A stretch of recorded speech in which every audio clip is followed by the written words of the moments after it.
What's going on, everybody? What an interesting weekend. We saw Bitcoin go from about 68,000 all the way down to about 61,000. We're going to talk about some levels to look out for Bitcoin's chart. We're also going to talk about some big news coming from Hong Kong. The spot Bitcoin and spot Ethereum ETFs have been approved. And we're going to talk about something that Bitcoin might see for the first time in any cycle, and this is the epic satoshi. These Bitcoin miners are going to fight for the first satoshi on the first block after the halving, and because of Bitcoin ordinals, this satoshi might demand a premium. We're going to talk about that as well. And I also want to show you what's going on with CleanSpark. We do have a pattern that it's following. We've got kind of an interesting day for the miners. Some are up, some are down. There's no clear direction. But let's get started on this video. First, we're going to look at Bitcoin. If you guys like this content, make sure you like, subscribe, ring the notification bell, and let's get started. First off is Bitcoin. We broke our pattern in the beginning of last week. We broke our 50 MA and this pattern that we've been following, this kind of a trend line. We've utilized it as support all the way up to here. It was a resistance. It was also a support, until it became a resistance again, along with the 50 MA. There's two levels I'm watching for on Bitcoin to the downside.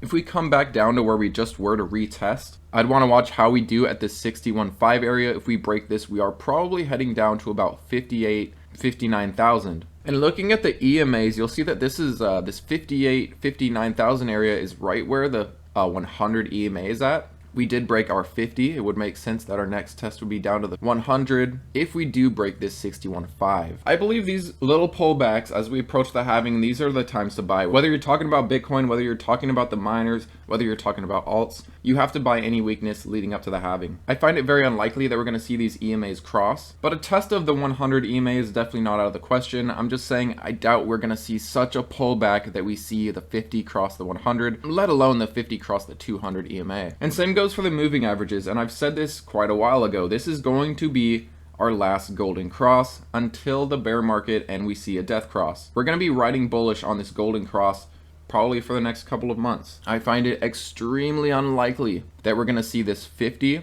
and the 200 MA cross and show us a death cross. This isn't going to happen anytime soon.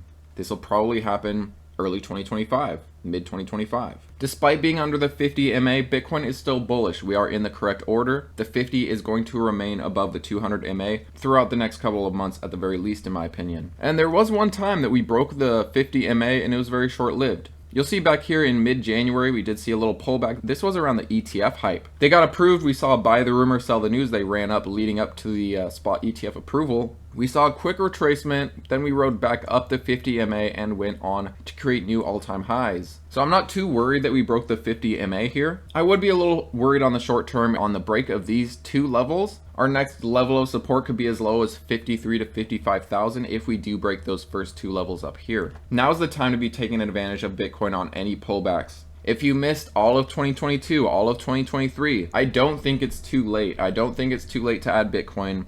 Of course, you missed some of the best buying opportunities this cycle. And of course, we're much higher than those amazing buying opportunities when Bitcoin was 15,000, 20,000, 25,000, 30,000, and so on. I think now's a good time to take advantage of a pullback. You know, we're 13% down from our recent peak here for Bitcoin. I don't think this is going to last long. I think it's a matter of time until we start creating new all-time highs. This could happen within a couple of weeks, maybe a month or two. But one thing I'm certain of is Bitcoin is a buy the dip opportunity, at least through most of 2024. When we get to late 2024 and early 2025, I'll likely be singing a different tune, but for now, Bitcoin to me is a clear buy. And we do have some big news coming out of Hong Kong. Hong Kong did approve the first Bitcoin and Ether ETFs. And instead of a cash create model like we have here in the US, they're actually doing an in-kind model where they have to go out and buy the underlying, buy the crypto on any buying of the ETFs. And there are at least 3 offshore Chinese asset managers, including Hong Kong Units of Harvest Fund Management, Bosera Asset Management,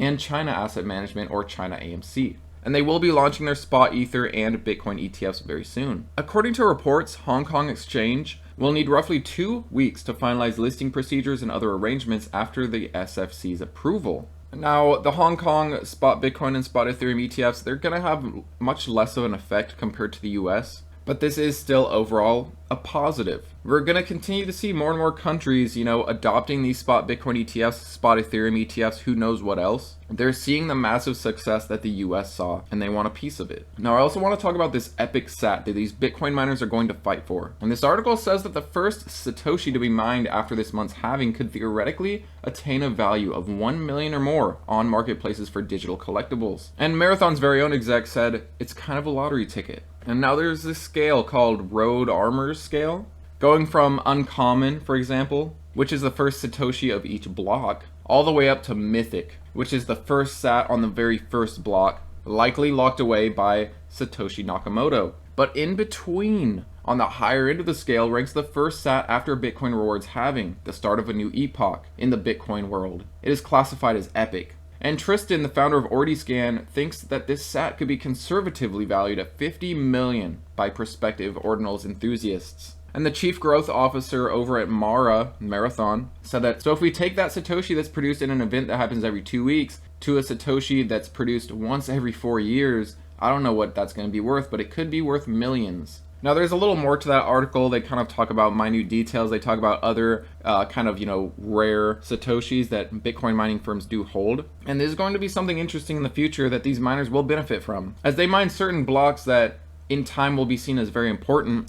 For example, this first block after the halving. Some of the Bitcoin mined from these mining companies could potentially attain a much higher price due to rarity. So it's kind of interesting, something like Bitcoin that's already rare, you're going to see these Satoshis at different price points depending on where on the block they were mined, depending on what timeline they were mined at. And I think it's very interesting to see, how this develops over the long term. As the years go by, as these Bitcoin miners mine less and less and less, we might get to a point where the first Satoshi on each block is worth more. The last Satoshi on each block is worth more. Now, as for the Bitcoin miners, we have some up today, some down. Funny enough, CleanSpark's doing pretty good today compared to others. But I want to show you a pattern that I'm watching here. Now, I have CleanSpark on the hourly chart here, but you'll see that we're just following this descending channel pretty much to a T. We've been following this for the last couple weeks. You'll see that the buyers are really trying to scoop up CleanSpark anytime it heads under 15. One thing I'm really watching for is a break out of this descending resistance, an indication that we're reversing, that we're creating a new pattern. But for now, keep an eye on this pattern. It is possible we're finding resistance here. We start heading back down,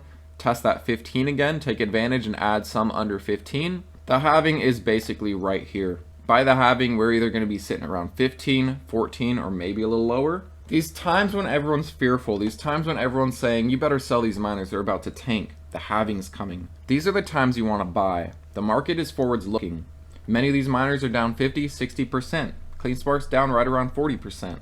Even with all this dilution, even with the worries of insider selling, which was a pre-planned trading agreement. I would say compared to some miners, CleanSpark's actually holding up quite well. I do think over the next few days, this will be one of our last great buying opportunities for CleanSpark if we head down into the 14s. We have the halving in about 4 days from now. We also now have these spot Bitcoin and Ethereum ETFs approved by Hong Kong. It's a matter of time until they start trading, until we start seeing some buying pressure from them at least. Now I'll give you guys an update on what's going on with the spot Bitcoin ETFs, so look out for that upcoming video. I'll also mention what's going on there on my Discord, but we're continuing to see overall buying pressure. In a couple days, Bitcoin's daily issuance will go from 900 Bitcoin per day down to 450. This is going to impact the price. It might not be overnight. It might not be from the day before the halving to the day after halving we go rally. But over the next couple weeks, over the next few months, the halving is a clear positive effect for Bitcoin.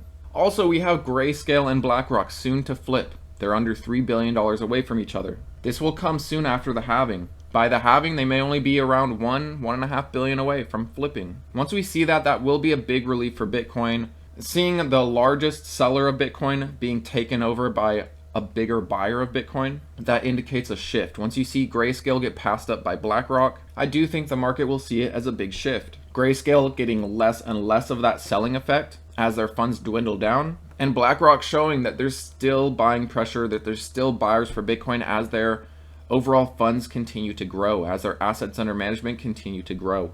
But let me know how you guys are preparing for the halving. Are you buying some discounted altcoins right now? Are you just loading up on Bitcoin? Are you taking advantage of all the Bitcoin miners? I do think now is the time. And while the halving, like I said, won't necessarily make the price just skyrocket right after the halving, you gotta be taking advantage of any weakness as we get to the halving, any weakness after the halving. Overall, the halving will be a huge positive effect for Bitcoin over the rest of 2024. And soon we'll see how quickly these spot Bitcoin ETFs continue to load up on Bitcoin and buy all this newly issued Bitcoin. Once we see Bitcoin heading back to its all-time high, breaking new all-time highs, there will be another level of buyers coming in. It's just a matter of getting through this chop right now. But if the market wants to take Bitcoin down a little bit more, I say let it. More cheap Bitcoin for us. Thanks again for watching, guys. I appreciate you, and I'll see you on the next one.